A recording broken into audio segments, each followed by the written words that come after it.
अस्सलाम वालेकुम रहमतुल्लाह।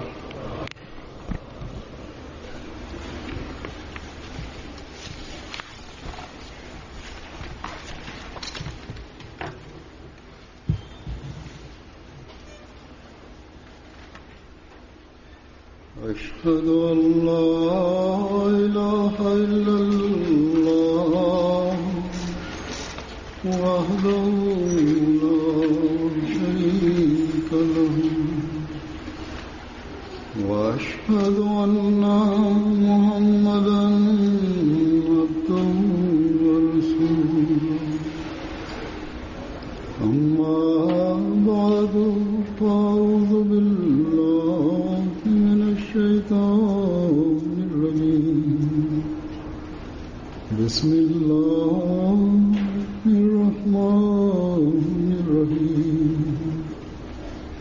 अल्हम्दुलिल्लाहि रब्बिल आलमीन अर्रहमानिर रहीम मालिकि यौमिद्दीन इय्याका नअबुदु व इय्याका नस्तईन इहदिनस सिरातल मुस्तक़ीम सिरातल लज़ीना अनअमता अलैहिम गैरिल मग़्दूबि अलैहिम वलद्दाल्लीन।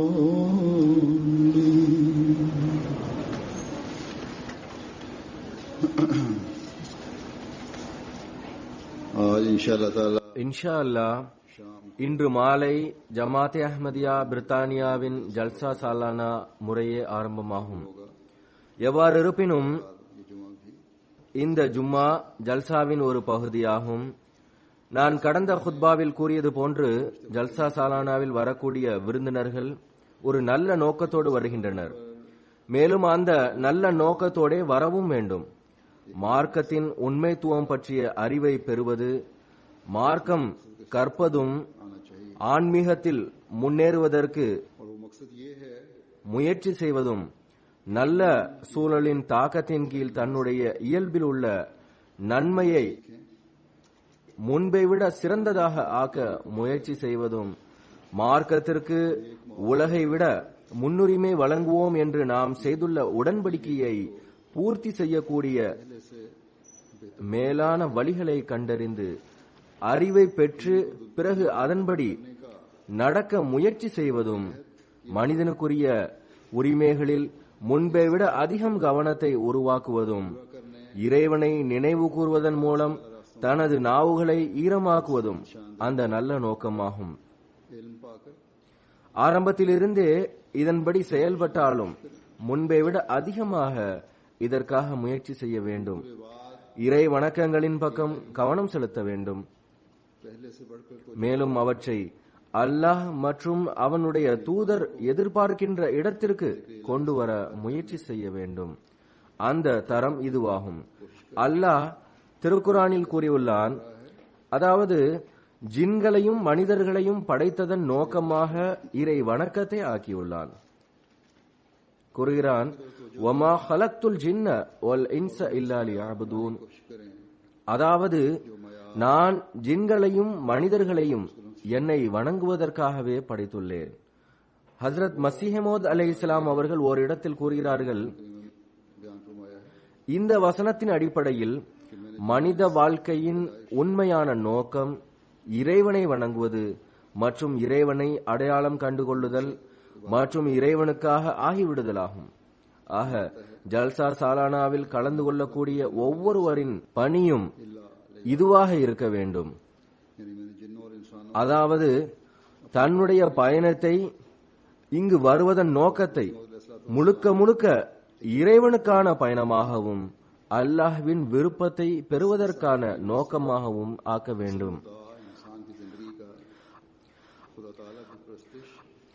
அவ்வாறு இல்லை என்றால் பிறகு கஷ்டத்தை மேற்கொண்டு செலவழித்து ஜல்சாவில் வரக்கூடியவர்கள் இந்த ஜல்சாவின் நோக்கத்தை பூர்த்தி செய்யக்கூடியவர்களாக இருக்க மாட்டார்கள். ஜல்சா சாலானாவில் கலந்து கொள்பவர்களுக்கு இது மிக பெரும் பொறுப்பாகும். மேலும் இந்த பொறுப்பை நிறைவேற்றுவதே அவர்களின் முக்கியத்துவத்தை அதிகரிக்கிறது. எனவே நான் கடந்த ஜும்மா குத்பாவில் கூறியது போன்று இந்த நற்பணியை செய்வதற்காக, வரக்கூடிய விருந்தினர்களுக்கு தொண்டாற்றுவதற்காக தம்மை தாமே அர்ப்பணிக்கும் பணியாளர்களின் முக்கியத்துவமும் இருக்கிறது. மாறாக இந்த முக்கியத்தின் காரணமாக பணியாளர்களின் நற்கூலியும் முக்கியத்துவமும் இருமடங்காகி விடுகின்றது. அவர்கள் அப்படிப்பட்ட விருந்தினர்களுக்கு தொண்டாற்றவும் செய்கின்றனர். அத்தோடு நிகழ்ச்சிகளை கேட்டு இந்த ஜல்சாவின் சூழலில் கலந்து கொண்டு தன்னுடைய செயல் மற்றும் கொள்கை ரீதியான வாழ்க்கையின் ஏற்பாட்டையும் செய்கின்றனர், நன்மைக்கான ஏற்பாட்டையும் செய்கின்றனர். எனவே இந்த 3 நாட்கள் அவர்களின் செயல் மற்றும் கொள்கையை சிறந்ததாக ஆக்கக்கூடிய கேம்ப் என்பதை விருந்தாளிகளும் விருந்தோம்பல் செய்யக்கூடியவர்களும் பணியாளர்களும் நினைவில் கொள்ள வேண்டும். எனவே இதிலிருந்து முழுமையாக பலன் பெறுவதற்கு முயற்சி செய்ய வேண்டும். இதற்காக தனது எல்லா விதமான கவனம் மற்றும் ஆற்றலை கொண்டு இதில் பங்கு பெறுங்கள். எப்போதும் ஹஸ்ரத் மசீஹ் மவ்ஊத் அலைஹிஸ்ஸலாம் அவர்கள் ஜல்சாவின் நோக்கமாக கூறியதை நம்முன் வைக்க வேண்டும். அன்னாரை ஏற்றுக்கொண்டவர்களை இந்த ஆன்மீக சூழலில் வைத்து உலகம் பின்பற்ற தகுந்த முன்மாதிரியாக ஆக்குவதே அன்னாரின் ஜல்சாவின் நோக்கமாகும். அவர்களின் பின் உலகம் செல்ல வேண்டும். அன்னார் கூறினார்கள், என்னை ஏற்றுக்கொண்டவர்களின் உள்ளம் மறுமையின் பக்கம் முற்றிலுமாக குனிந்து விட வேண்டும். அதாவது அவர்களுக்கு எந்நேரமும் மறுமையை பற்றிய கவலை இருக்க வேண்டும். இது ஒன்றும் சாதாரண பணி அல்ல. மனிதன் தனது முயற்சியால் இந்த இடத்தை அடைய முடியாது. இதற்காக எந்த அளவு செயல் ரீதியான முயற்சி செய்ய இயலுமோ செய்து பிறகு துஆவில் ஈடுபட வேண்டும். அல்லாஹ்வே, உலகின் பிரச்சனைகள் மற்றும் தடைகள் ஒவ்வொரு அடியிலும் எனது வழியை தடுக்கின்றன. நீ உன்னுடைய அருளால் உன்னுடைய வழியில் என்னை நடத்துவாயாக. என்னுடைய உள்ளத்தில் ஒரு அன்பானவருக்காக இருக்கக்கூடியதை போன்ற அச்சத்தை நிரப்புவாயாக. அச்சம் அநீதியின் காரணமாக அல்ல, மாறாக அன்பின் காரணத்தால் ஆகும்.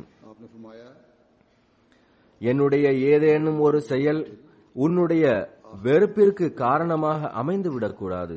என்னுடைய ஒவ்வொரு அடியும் நீ எதை செய்யுமாறு கட்டளையிட்டுள்ளாயோ அதை நோக்கி எழ வேண்டும். மேலும் என்னுடைய சிந்தனை நீ எதை செய்யக்கூடாது என்று கட்டளையிட்டுள்ளாயோ அதை வெறுத்து அதை என்னுடைய மூளையிலிருந்து வெளியேற்றக்கூடியதாக இருக்க வேண்டும். இறை அச்சத்தின்படி நடந்து இறை அடியார்களின் உரிமையை செலுத்தக்கூடியவராகவும் அல்லாஹ்வுக்குரிய உரிமையை செலுத்தக்கூடியவனாகவும் ஆக வேண்டும். எப்போதும் எனது கவனம் இருக்க வேண்டும்.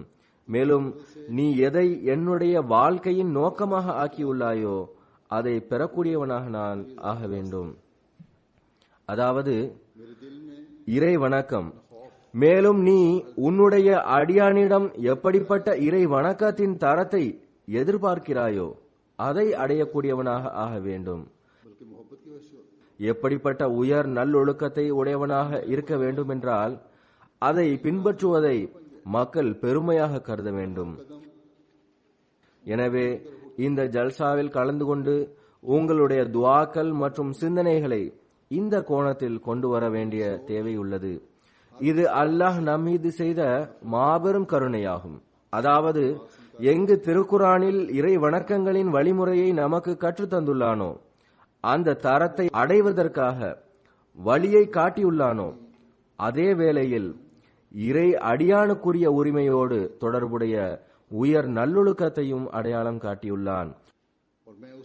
உயர் நல்லொழுக்கத்தை பெறுவது மற்றும் அதை வெளிப்படுத்துவதையும் ஹஸ்ரத் மசீஹ் மவ்ஊத் அலைஹிஸ்ஸலாம் அவர்கள் இந்த ஜல்சாவில் கலந்து கொள்பவர்களுக்கு அவசியமானதாக ஆக்கியுள்ளார்கள். அன்னார் இத்தரத்தை பற்றி ஓரிடத்தில் இவ்வாறு கூறியுள்ளார்கள், நான் உண்மையாகவே கூறுகிறேன், அதாவது எதுவரை தன்னுடைய சௌகரியத்தை விட தனது சகோதரனின் சௌகரியத்திற்கு முடிந்த அளவு முன்னுரிமை வழங்காதவரை மனிதனின் ஈமான் ஒருபோதும் சரியானதாக ஆக முடியாது.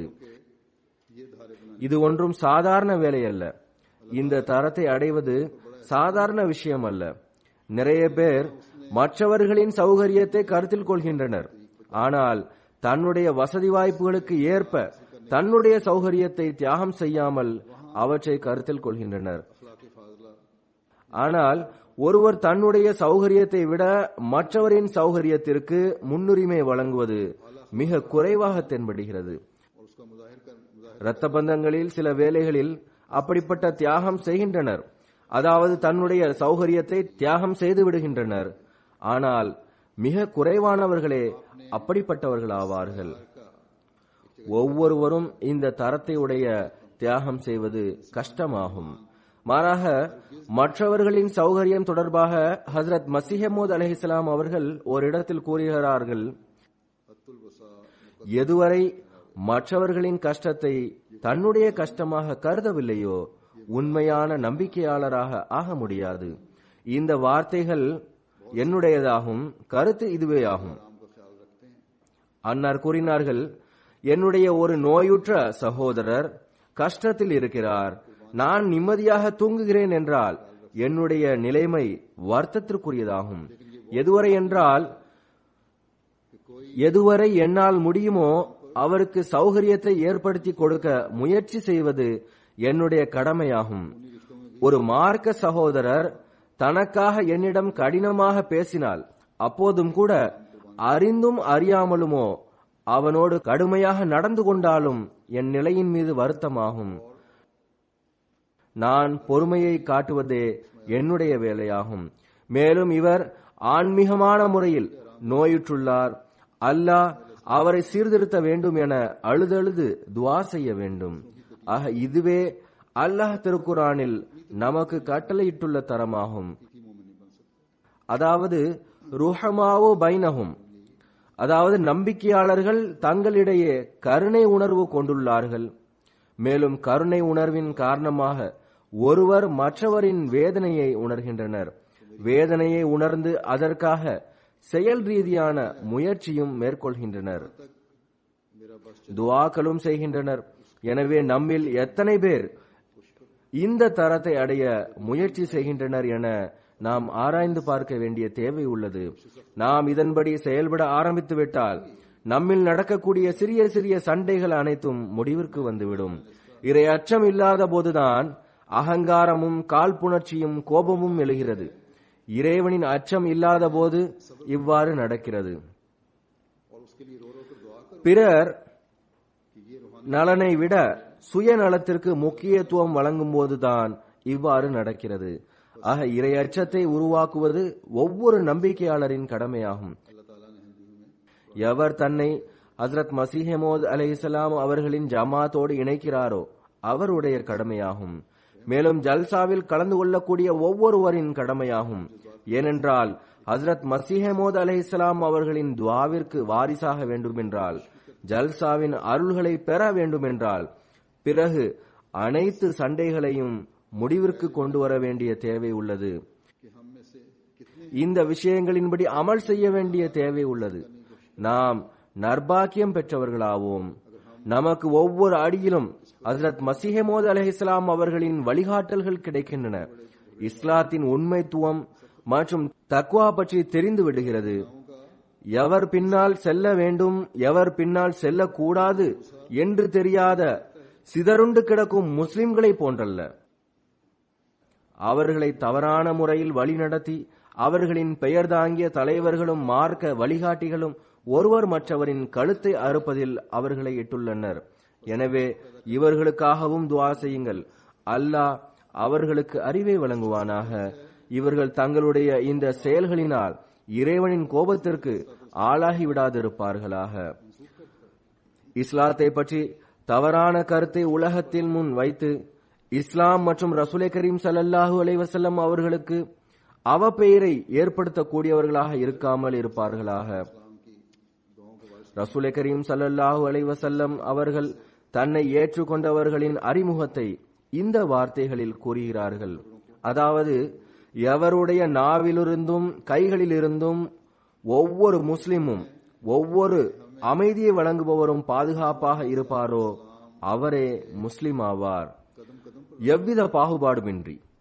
பிறகு ஹஜ்ரத் மஸீஹ் மவ்ஊத் அலைஹிஸ்ஸலாம் அவர்கள் விளக்கமாக கூறியுள்ளார்கள், அதாவது உண்மையான மூமினிடமிருந்து நம்மவர்கள் மட்டுமின்றி மாறாக ஒவ்வொரு மற்ற மார்க்கங்களை பின்பற்றக்கூடியவர்களும் அமைதியில் இருக்கின்றனர். திருக்குரானில் எந்த உயர் நல்லொழுக்கத்தை பற்றி கூறியுள்ளானோ அவற்றில் சிலவற்றை நான் கூறுகிறேன். கூறினான், முதலாவது விஷயம், உங்களில் ஏன் உயர் நல்லொழுக்கம் இருக்க வேண்டும்? கூறினான், குந்தும் ஹைர உம்மத்தின் உஹ்ரிஜத் லின்னாசி தஅமுரூன பில் மஅரூஃபி வ தன்ஹவுன அனில் முன்கர். அதாவது நீங்கள் மக்களின் நன்மைக்காக படைக்கப்பட்ட சிறந்த சமூகத்தினராவீர்கள், நன்மையை ஏவுகிறீர்கள், மேலும் தீமையிலிருந்து தடுக்கிறீர்கள். எனவே நன்மையை ஏவக்கூடியவர்களாக இருப்பதும் தீமையிலிருந்து தடுப்பவர்களாக இருப்பதுமே ஒரு மூமினின் அடையாளமாகும், அல்லது முஸ்லிம் சமுதாயத்தின் உறுப்பினராக இருப்பதன் அடையாளமாகும். மற்றவர்களுக்கு நன்மை செய்யக்கூடியவர்களாக இருக்க வேண்டும், மேலும் இழப்பிலிருந்து காப்பாற்றக்கூடியவர்களாக இருக்க வேண்டும். முஸ்லிம்கள் இவ்விஷயத்தை புரிந்து தமது கடமையை நிறைவேற்றுவதற்கு முயற்சி செய்பவர்களாக இருந்தால் எவ்வளவு நன்றாக இருக்கும். தவறான முறையில் இஸ்லாத்தின் பெயரில் மனித குலத்தின் ரத்தம் சிந்த வைப்பதற்கு பகரமாக இஸ்லாத்தின் அழகை உலகிற்கு காட்ட வேண்டும். இந்த மக்கள் வாக்களிக்கப்பட்ட மசீஹை நிராகரித்து விட்டனர், அல்லது இவர்களின் தலைவர்கள் இதை புரிவதில்லை. எதுவரை இவர்கள் மஸீஹ் மவ்ஊத் அலைஹிஸ்ஸலாம் அவர்களை ஏற்றுக்கொள்ளவில்லையோ அதுவரை இவர்கள் வழிகாட்டவும் முடியாது, இவர்களை வழிகாட்டக்கூடியவரும் எவரும் இல்லை. இன்று சிறந்த சமுதாயமாக மாறி இந்த கடமையை நிறைவேற்றுவது ஹஜ்ரத் மஸீஹ் மவ்ஊத் அலைஹிஸ்ஸலாம் அவர்களின் ஜமாத்திற்கு இந்த பொறுப்பு கொடுக்கப்பட்டுள்ளது. இந்த பொறுப்பை நாம் உணர வேண்டிய தேவை உள்ளது. பிறகு இதுவும் ஒரு நம்பிக்கையாளரின் சிறப்பம்சமாகும், அதாவது அவர் ஏழைகளை கருத்தில் கொள்பவராக இருக்க வேண்டும், தன்னுடைய செல்வங்களை சமூகத்தின் தேவையுடையவர்கள் மற்றும் இல்லாதவர்களுக்காக செலவிடுபவர்களாக இருக்க வேண்டும். கருணை காட்டியவாறு அல்லாமல் அவர்களுக்கு உரிய உரிமையாக கருதி அவர்களுக்கு தொண்டு செய்பவர்களாக இருக்க வேண்டும்.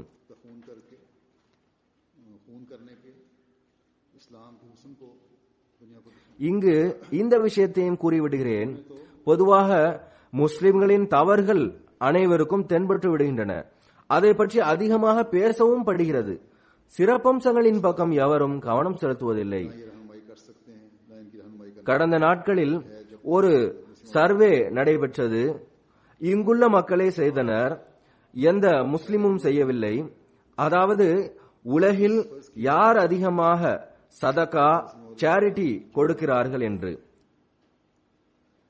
அப்போது இந்த விஷயம் தெரிய வந்தது, இறைவனை ஏற்றுக்கொள்ளக்கூடியவர்கள் ஏதேனும் மார்க்கத்தை ஏற்றுக்கொள்ளக்கூடியவர்கள், மார்க்கமற்றவர் இறைவனை ஏற்றுக்கொள்ளாதவர்களை விட அதிகமாக சதகா கொடுக்கின்றனர். மேலும் பல்வேறு மார்க்கங்களை பின்பற்றக்கூடியவர்களையும் ஒப்பிட்டு பார்த்ததில் முஸ்லிம்கள் மற்றவர்களை விட அதிகமாக சதகா கொடுக்கிறார்கள் என்ற விஷயம் தெரிய வந்தது. இந்த நன்மை முஸ்லிம்களுக்கு சதகா கொடுக்க வேண்டும் என்ற கட்டளை இருப்பதனாலாகும். இவர்களை மற்ற நன்மைகளையும் உடையவர்களாக அல்லாஹ் ஆக்குவானாக. பிறகு அல்லாஹ் கூறுகிறான், தன்னை விட மற்றவர்களுக்கு முன்னுரிமை வழங்குங்கள். ஹஜ்ரத் மஸீஹ் மவ்ஊத் அலைஹிஸ்ஸலாம் அவர்கள் கூறினார்கள், ஜல்சாவின் நோக்கமாக இதையும் கூறியுள்ளார்கள். அதாவது ஏராளமானோர் ஓரிடத்தில் கூடியிருக்கும் போது ஒரு உண்மையான அஹ்மதி தன்னுடைய தேவையை பிறருடைய தேவைக்காக தியாகம் செய்ய வேண்டும். அன்பு மற்றும் தியாகத்திற்கான முன்மாதிரியை காட்ட வேண்டும். தியாகம் மட்டும் செய்யக்கூடாது, மாறாக அதில் அன்பும் தியாகமும் சேர்ந்திருக்க வேண்டும். பிறகு அல்லாஹ்வுக்கு பணிவு மிகவும் பிடித்தமானதாகும். ஒரு மூமினிற்கு பணிவிற்கான அறிவுரை வழங்கப்பட்டுள்ளது. அதிகம் இந்த காரணத்தால் தான் வருகிறது, அல்லது அதிகமானவர் ஒன்றாக இருக்கும்போது ஏற்படுகிறது. அது அகங்காரம், பல்வேறு பிரச்சனைகள் தீர்வதற்கு தடையாக இருக்கிறது. ஓர் அஹ்மதி குறிப்பாக பணிவை மேற்கொள்வதன் பக்கம் கவனம் செலுத்த வேண்டும். ஏனென்றால் ஹசரத் மசீஹ் மவ்ஊத் அலைஹிஸ்ஸலாம் அவர்களின் இந்த பண்பை அல்லாஹ் குறிப்பாக புகழ்ந்துள்ளான். உன்னுடைய பணிவான வழிகள் எனக்கு பிடித்துள்ளது என்று அன்னாரை பார்த்து கூறினான். நாம் அன்னாரோடு தொடர்புடையவர்களாக வாதம் செய்கிறோம் என்றால் இந்த பண்புகளை மேற்கொள்வதன் பக்கம் குறிப்பான கவனம் செலுத்த வேண்டிய தேவை உள்ளது. இதேபோல் நல்லெண்ணம், உண்மை, உண்மையை வெளிப்படுத்துவது, எல்லா நிலையிலும் உண்மையை வெளிப்படுத்துவது அவசியமாகும். மாறாக அல்லாஹ் கூறுகிறான், உண்மையின் தரம் எப்படி இருக்க வேண்டுமென்றால், நீதியின் தரம் எப்படி இருக்க வேண்டுமென்றால், தமக்கு எதிராகவோ அல்லது தமது அன்பர்களுக்கு எதிராகவோ விஷயம் சென்றாலும் அதை செய்யுங்கள். ஆனால் உண்மையை ஒருபோதும் கைவிட்டு சென்று விடாதீர்கள். மன்னிப்பது, பொறுமை செய்வது, இந்த அனைத்து வகையான நன்மைகளையும் மேற்கொள்ள முயற்சி செய்ய வேண்டும். மேலும் அதிகமானோர் ஒன்று கூடும் போதுதான் இது வெளிப்படுகிறது. ஒரு சில அப்படிப்பட்ட விஷயம் நடக்கும் போது மனிதனின் நடத்தை பற்றி தெரிய வருகிறது. ஹஜ்ரத் மசீஹ் மவ்ஊத் அலைஹிஸ்ஸலாம் அவர்கள் தன்னை ஏற்றுக்கொண்டவர்களுக்கு திருக்குர்ஆனின் ஒளியில் குறிப்பாக இவற்றை மேற்கொள்ளும்படி போதித்துள்ளார்கள், கட்டளையிட்டுள்ளார்கள். பிறகு நீதி மற்றும் கருணையை மேற்கொள்ளும்படி கவனமூட்டப்பட்டுள்ளது. நீதி மற்றும் கருணையின் தரத்தை திருக்குர்ஆன் எந்த அளவுக்கு நிலைநாட்டியுள்ளதோ அதுபோன்று வேறு எந்த வேதமும் அவ்வாறு செய்யவில்லை. எதிரியின் எதிர்ப்பு கூட உங்களை நீதி மற்றும் கருணையிலிருந்து தடுத்துவிடக் கூடாது. இதுவே அந்த தரமாகும். இஸ்லாத்தின் தனிச்சிறப்பாகும், முஸ்லிம்களின் சிறப்பம்சமாகும், இருக்கவும் வேண்டும். இந்த அனைத்து நன்மைகளையும் மேற்கொள்ளும்படி நமக்கு கட்டளையிடப்பட்டுள்ளது. ஹஜ்ரத் மசீஹ் மவ்ஊத் அலைஹிஸ்ஸலாம் அவர்கள் கூறுகிறார்கள், அதாவது ஜல்சாவில் மக்கள் அதிகமாக வருகின்றனர். பிறகு நல்லொழுக்கத்தை உண்மையான முறையில் வெளிப்படுத்துங்கள். மக்கள் ஒன்றாக இருக்கும்போதுதான் உண்மையான நல்லொழுக்கம் பற்றி தெரிய வரும். உயர் நல்லொழுக்கம் காட்டப்பட்டால் பிறகு இஸ்லாத்தின் அழகிய போதனையை கூறக்கூடியவர்களாக நாம் ஆகிவிடுகின்றோம். இந்த முன்மாதிரிகளே அஹ்மதியத்தின் தவலீகிற்கும் காரணமாக ஆகின்றது. நல்லொழுக்கத்தின் முன்மாதிரியை காட்டுவதே ஒரு அஹ்மதியின் தனிச்சிறப்பாகும், இருக்கவும் வேண்டும். அதிகமானோர் இந்த உயர் நல்லொழுக்கத்தை பார்த்து ஜமாத்தின் பக்கம் கவரப்படுகின்றனர். உங்களிலும் பலரும் இருப்பீர்கள். உங்களுடைய பெரியவர்கள் ஜல்சாவின் அருளினால் ஜமாத்தில் இணைந்திருப்பார்கள். உங்களுடைய பெரியவர்களின் முன்மாதிரியினாலேயே பலருக்கு உண்மையை அடையாளம் காணக்கூடிய நல்வாய்ப்பு கிடைத்தது. மாறாக இங்கு இருக்கக்கூடியவர்களிலும் தங்களின் நடத்தையால் பலருக்கும் நேர்வழி கிடைத்தவர்களும் உள்ளனர். உலகின் பல்வேறு நாடுகளிலிருந்தும் இந்த அறிக்கைகள் வருகின்றன. மக்கள் ஜல்சாவில் கலந்து கொண்டனர். கலந்து கொள்ளக்கூடியவர்கள் இதை கூறுகின்றனர், அதாவது ஜல்சாவின் நல்ல தாக்கத்தின் விளைவாக எங்களுக்கு இஸ்லாத்தின் போதனை தெரிய வந்தது. மக்களிடையே இருக்கக்கூடிய தொடர்பின் காரணமாக எங்களுக்கு உண்மையான போதனை தெரிய வந்தது. அமைதியான சூழலை கண்டு இவ்வளவு ஆயிரக்கணக்கான கூட்டம் கூட எவ்வாறு அமைதியாக இருக்க முடியும் என தெரிய வந்தது. எதுவரை என்றால் ஒரு சில நாடுகளில், ஆப்பிரிக்காவில் மார்க்க வழிகாட்டிகள் கூட அவர்கள் தரப்பிலிருந்து ஆரம்பத்தில் எதிர்ப்பு இருந்தது. எவ்வாறோ அவர்கள் ஜல்சாவிற்கு அழைத்து வரப்பட்டார்கள்.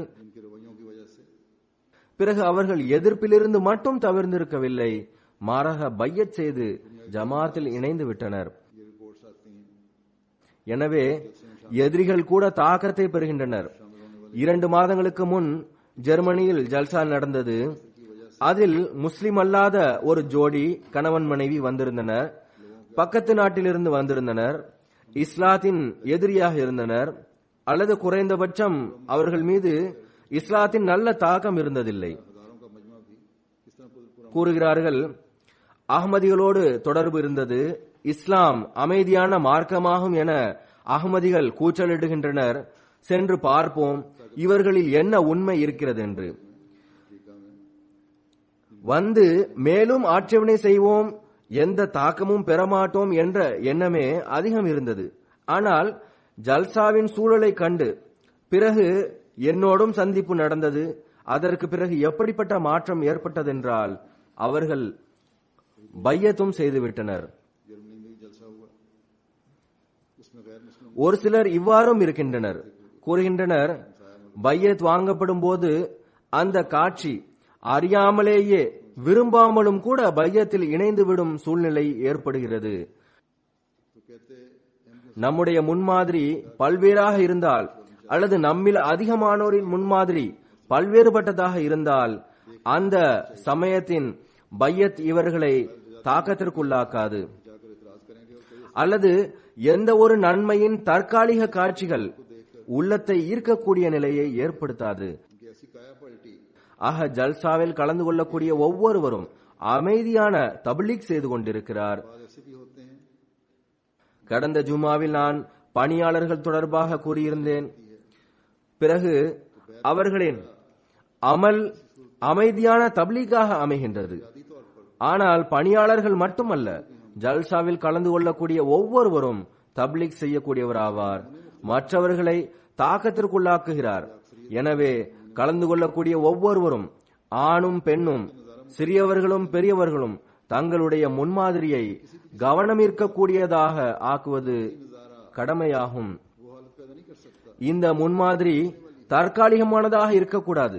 மாறாக தங்களது நிலைகளில் நிலையான மாற்றத்தை தன்னுள் உருவாக்க முயற்சி செய்ய வேண்டும். அது அவர்களை உண்மையான முஸ்லிமாக்கக்கூடியதாக இருக்க வேண்டும். ஆக நம்மில் ஒவ்வொருவரும் தமது பொறுப்புகளின் உணர்வை உருவாக்க வேண்டிய தேவை உள்ளது. அதன் மூலம் நாம் ஜல்சாவிலிருந்து உண்மையான அருளை பெறுபவர்களாக ஆக வேண்டும். உயர் நல்லொழுக்கத்தை வெளிப்படுத்துவது தொடர்பாக ஒரு முஸ்லிமுக்கு இந்த கட்டளை உள்ளது. அதாவது அமைதியின் தூது செய்தியை எட்ட வைக்க வேண்டும். ரசூலை கரீம் ஸல்லல்லாஹு அலைஹி வஸல்லம் அவர்கள் கூறினார்கள், தக்ரவு ஸலாமு அலா மன் அரஃப்த மன் லம் தாரிஃப். அதாவது நீங்கள் அறிந்தவருக்கும் அறியாதவருக்கும் சலாம் கூறுங்கள். இது எப்படிப்பட்ட கட்டளை என்றால், கருத்தென்றால் இதன் ஆன்மாவை புரிந்தவாறு அமல் செய்தால் உலகின் குழப்பங்கள் முடிவுக்கு வர இயலும். மனிதன் ஒருவர் மற்றவருக்கு அமைதிக்கான துஆவை வழங்கும் போது உள்ளத்தில் காழ்ப்புணர்ச்சியோ வெறுப்போ அகங்கார உணர்வோ உருவாகும் கேள்விக்கே இடமில்லை. ஆனால் நிபந்தனை என்னவென்றால் உள்ளத்தில் இருந்து இந்த ஓசை எழ வேண்டும். இந்த தீமைகள் இல்லை என்றால் பிறகு சமூகத்தில் எந்த குழப்பம் விளைவிக்கின்ற கேள்விக்கும் இடமில்லை. ஆக அமைதியின் தூது செய்தியை விரிவாக்க வேண்டும். இஸ்லாம் விரிவாக வழங்கியுள்ளது. நம்மவருக்கும் நாம் அறிந்தவர்களுக்கும் மட்டும் இந்த தூது செய்தி அல்ல, மாறாக ஒவ்வொருவருக்கும் இத்தூது செய்தியை வழங்குங்கள். ஜல்சாவில் வரக்கூடிய ஒவ்வொருவரும் இந்த சூழலில் ஒருவர் மற்றவர் மீது முழு சூழலும் அமைதியாக ஆகும் அளவுக்கு அமைதியை பரப்புவதை பேணவும் வேண்டும், முயற்சியும் செய்ய வேண்டும். நாம் அல்லாஹ்வின் அருள் மற்றும் சாந்தியை பெறக்கூடியவர்களாக ஆவோமாக. ஒரு சில அமைப்பு ரீதியான விஷயங்களையும் கூற விரும்புகிறேன். முதலிலும் போதுமான அளவு கவனம் உள்ளது, பிறகும் கூட நினைவூட்டுவதற்காக கூற விரும்புகின்றேன். குறிப்பாக எந்த ஆண்களோடு சின்னஞ்சிறு குழந்தைகள் இருக்கின்றனரோ அவர்களுக்கு, பொதுவாக குழந்தைகள் தாயுடனே இருக்கும். ஆண்களோடு 8-9 வயதுடைய குழந்தைகள் இருப்பர்.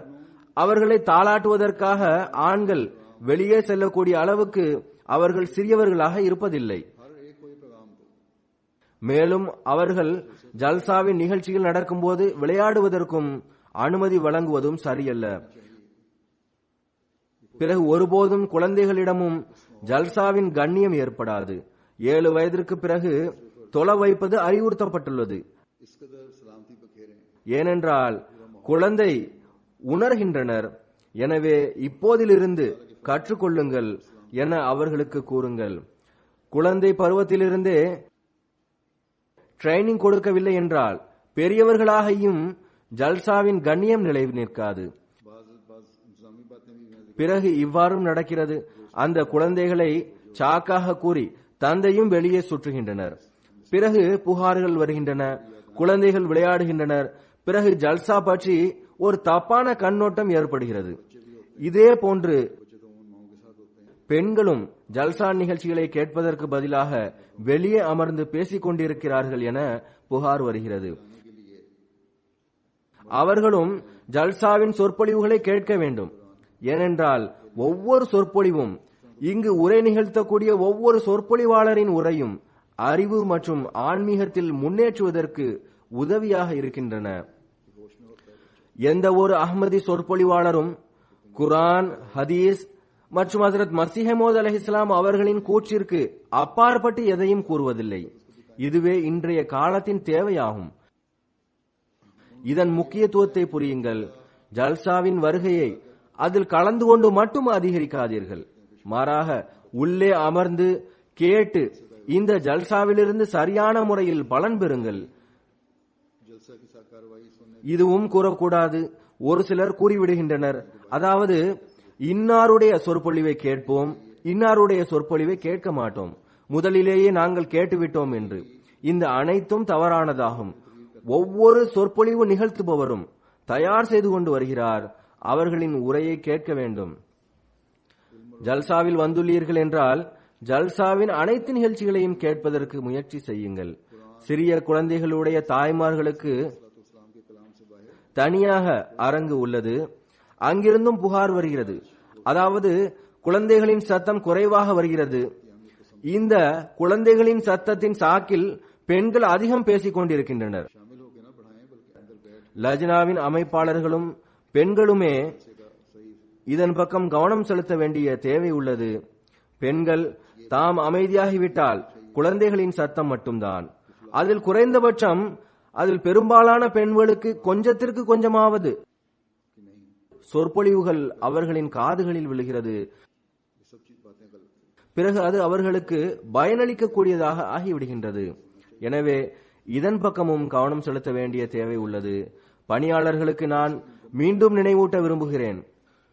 நான் முதலில் கூறியது போன்று தமது கடமைகளை சிறந்த முறையில் நிறைவேற்றுவதற்கு முழுமையான முறையில் கவனம் செலுத்துங்கள். எந்த விஷயத்தையும் சாதாரணமாக கருதாதீர்கள். எந்த பணியையும் சாதாரணமாக கருதாதீர்கள். செக்யூரிட்டியினர்களும் நன்னடத்தையோடு ஆழமான பார்வையின் தேவையும் உள்ளது. ஒவ்வொரு பொருளின் மீதும் ஆழமான பார்வை வைக்க வேண்டிய அவசியம் உள்ளது. எந்த விஷயத்தையும் சாதாரணமாக கருதாதீர்கள். பாதுகாப்பு பணியாளர்கள் தவிர பிற பணியாளர்களும் விழிப்புணர்வுடன் தன் நாலாபுறமும் கண்ணும் கருத்துமாயிருங்கள். இதேபோல் அனைத்து கலந்து கொள்ளக்கூடியவர்களும் ஒவ்வொரு அஹ்மதியும் தத்தமது சூழலை கண்காணிப்பது கடமையாகும். ஏதேனும் கவனம் செலுத்தப்பட வேண்டிய விஷயத்தை கண்டால் உடனடியாக அமைப்பாளர்களுக்கு கூறுங்கள். பிறகு ரஷ் இருக்கும் வேளையில் உள்ளே நுழையும் போது அல்லது சில சமயம் வெளியேறும் போதும் அங்கு பொறுமையையும் முன்மாதிரியான நல்லொழுக்கத்தையும் வெளிப்படுத்துவது முக்கியமானதாகும். இது போன்று ரஷ்ஷாக இருக்கும் போது பாதுகாப்பு அம்சத்தையும் கவனத்தில் கொள்ள வேண்டிய தேவை உள்ளது. அப்படிப்பட்ட தருணத்தில் சில வேளை சில சம்பவங்கள் நடந்து விடுகின்றன. எனவே அதிக கவனமாக இருங்கள். பிறகு கலந்து கொள்ளக்கூடியவர்கள், டியூட்டி கொடுக்கக்கூடியவர்கள் எவ்வித வழிகாட்டல் வழங்கினாலும் தவறாக எடுத்துக்கொள்ளாமல் அதை ஏற்றுக்கொள்ளுங்கள்.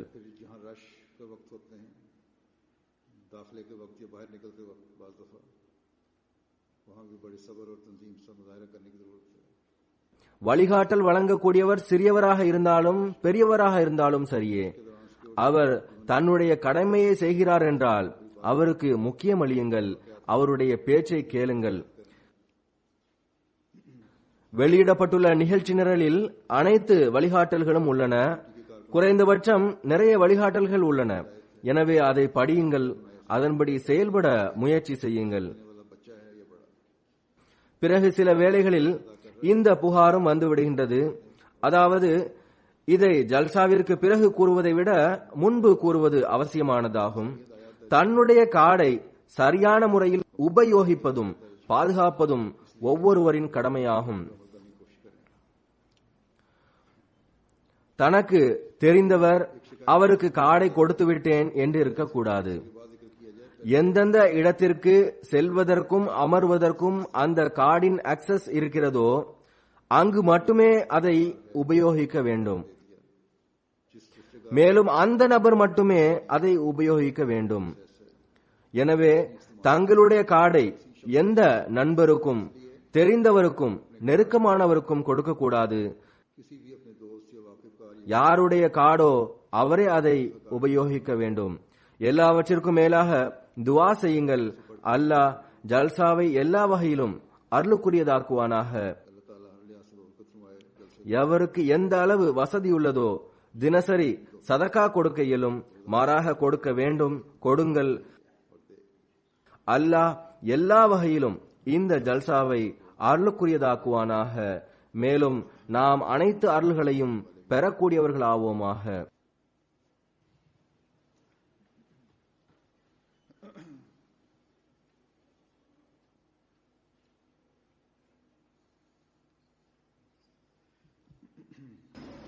Alhamdulillah, alhamdulillah, nahmaduhu wa nasta'inuhu wa nastaghfiruhu wa nu'minu bihi wa natawakkalu alayhi wa na'udhu billahi min shururi anfusina wa min sayyiati a'malina.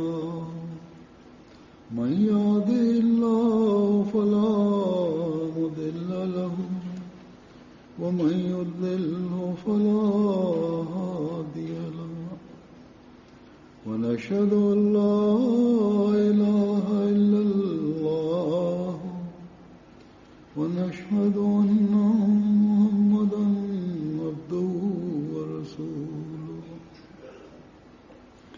عباد الله رحمكم الله، إن الله يأمر بالعدل والإحسان وإيتاء ذي القربى وينهى عن الفحشاء والمنكر والبغي يعظكم لعلكم تذكرون. اذكروا الله يذكركم وادعوه يستجب لكم ولذكر الله